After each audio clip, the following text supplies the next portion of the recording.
బెల్లంపల్లి పట్టణం కన్నాల గ్రామ పంచాయతీ ఎలక్షన్ లో కత్తెర గుర్తు అభ్యర్థి జిల్లాపెల్లి వెంకటస్వామి అత్యధిక మెజార్టీతో గెలిపించాలని కోరారు.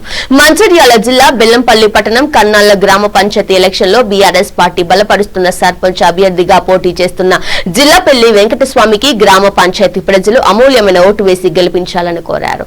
అనంతరం మాట్లాడుతూ గతంలో కన్నాల గ్రామ పంచాయతీకి ఉప సర్పంచ్ గా ఎన్నుకోవడం జరిగిందని, తాను చేసిన అభివృద్ధిని చూసి టీఆర్ఎస్ పార్టీ సర్పంచ్ గా అవకాశం ఇచ్చిందని, అలాగే గ్రామ పంచాయతీ ప్రజలకు ఎల్లవేళలా అందుబాటులో ఉంటాడని ప్రజలు ఆశిస్తున్నట్లు పంచాయతీ ప్రజలు ప్రతి ఒక్కరు ఇంటి నిర్మాణాలు చేసుకోవాలని, వారికి సహకారాలు అందిస్తానని, రోడ్లు కాలువలు వంటివి చేయిస్తానని, గ్రామ పంచాయతీ అభివృద్ధికై తోడ్పడతానని, గ్రామ పంచాయతీ ఎలక్షన్ బ్యాలెట్ పేపర్లో 2వ నెంబర్ కత్తెర గుర్తుపై ఓటు వేసి గెలిపించాలని కోరారు.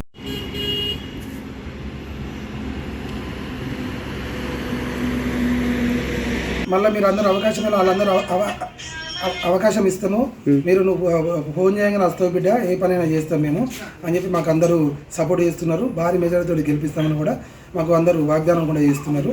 ఈ 4 ఊళ్ళలో కూడా వాగ్దానం చేస్తున్నారు. గ్రామ పంచాయతీ ఫండ్ను కూడా కొత్త కట్టుకున్న ఇళ్ళకి అందరికి సహకారం చేయడం వల్ల గ్రామ పంచాయతీ చాలా ఇల్లు డెవలప్ అయినాయి, చాలా ఇల్లు కట్టుకోవడం జరిగింది.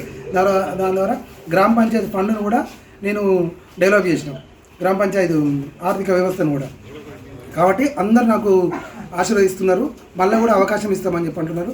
నేను కూడా వాళ్ళందరినీ మళ్ళీ మీ ద్వారా కూడా కోరుకునేది ఏంటంటే, నాకు మళ్ళీ అవకాశం ఇస్తే తప్పకుండా నేను ఇంకా అభివృద్ధి చేసి చూపిస్తానని మీ అందరికీ ఈ స్టార్ 9 టీవీ ద్వారా మీ అందరికీ మాట ఇస్తున్నాను. అలాగే నా గుర్తు కత్తెర గుర్తు కూడా సీరియల్ నెంబర్ 2లో వచ్చింది. కత్తెర గుర్తు మీద ఓటేసి, గతంలో కూడా కత్తెర గుర్తే ఓటేసి ఎట్లయితే గెలిపించానో ఇప్పుడు కూడా అలాగే గెలిపిస్తున్నానని మీ అందరికీ పేరు పేరున ధన్యవాదాలు చెప్తున్నాను.